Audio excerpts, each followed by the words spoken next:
Hey everybody, it's Christine. Today I am up with a new layout for the scrap room using the DoubleShot kit, and I am using the Paige Evans Go the Scenic Route collection.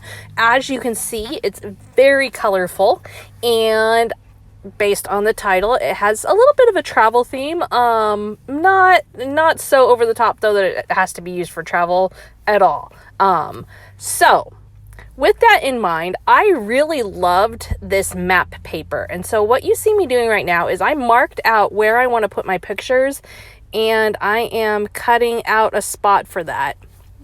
And just using my paper trimmer to do that.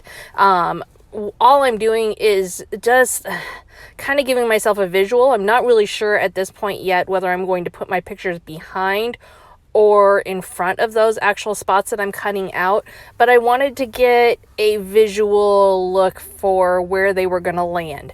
I am going to use pictures of all four of my kids, and you can see they're not going to be super huge, but this is a good way to make it a multi-photo layout in spite of the fact that I've got a really big background already built into the patterned paper. So I did go ahead and print my pictures out on a smaller scale. They are all 2x3, so I got 4 of them onto one 4x6 printout.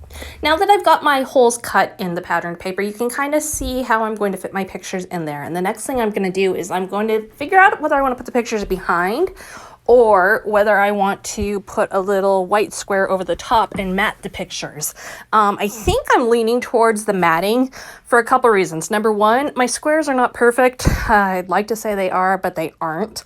And second of all, the pictures with the color and stuff, I feel like they need that white matting. So it was kind of unnecessary for me to cut those holes completely, but it still gives you an idea of something you could do with that. And maybe you're more precise than me or have more patience than I do, and you can get it just perfect. So carrying on, this is a very pink fuchsia colored paper. Very, very, very, very, very pink. So it's kind of out of my normal realm that I go down with my boys. But since I've got a girl on there too, I knew I could make it work. But definitely, it's definitely pretty in your face for sure. And so I'm going to try and figure out now what I can do to make sure that it has still a masculine feel to it.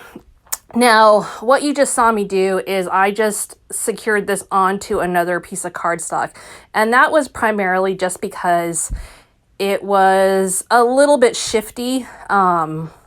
It had lost its good flat shape, and so I wanted to strengthen the paper a little bit. And now I'm just going to go ahead and cut down my pictures.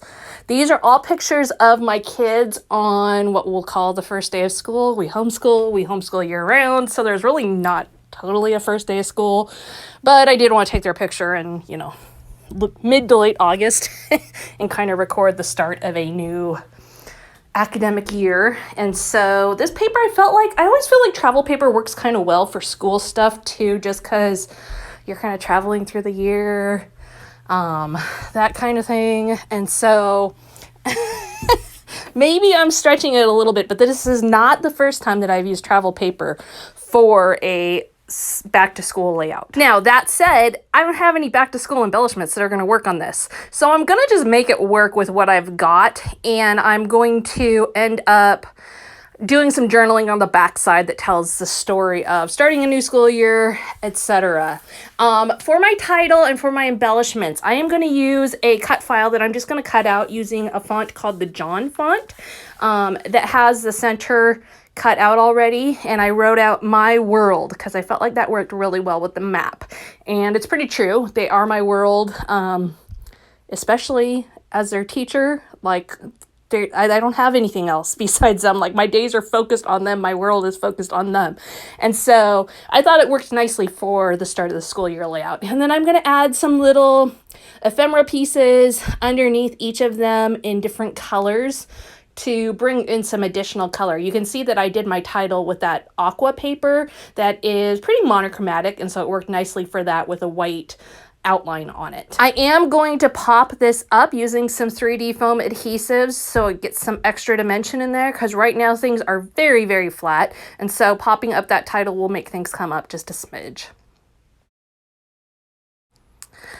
Then I'm gonna just start to finish things off. Like I said, there's not a lot on this layout. It's really very simple. I did add some flowers by each of their pictures, and then I'm gonna use some of this same aqua colored paper. I'm gonna tear off a little bit and use it along the top and bottom to bring some additional color into the top and the bottom of the layout. But really a very simple layout. There's not a ton of elements, etc. going on, and I worked pretty straightforward from the kit aside from using a cut file. Now, if you don't have a cut file machine, you could certainly use letter stickers for your title or make it work another way.